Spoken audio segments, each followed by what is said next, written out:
చిన్నదే ఉంది కుక్కర్, 2 సార్లుగా అయితే పడుతుంది, లేదంటే నీళ్లు పైకి వచ్చేస్తుంది.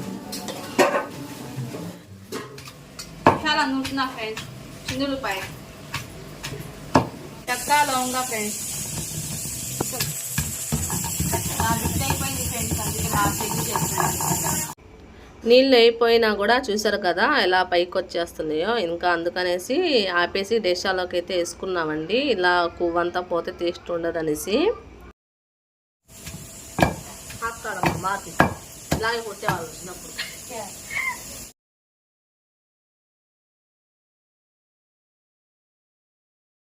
ఇంకా ఒక పక్క అయితే బోటి ఉడుకుతుందండి. గోంగూర అయితే 1-4 సార్లు అయితే కడిగేసుకున్నాము. 2 టమాటాలు, 2 ఉల్లిపాయలు, 15 పచ్చిమిర్చి, పసుపు, కొత్తిమీర, తగినంత నూనె వేసుకొని 1 టీ గ్లాస్ నీళ్ళు వేసి ఉడకపెట్టామండి. ఈ గోంగూర అయితే ఒక 10-15 నిమిషాల్లో ఉడికిపోయిద్ది.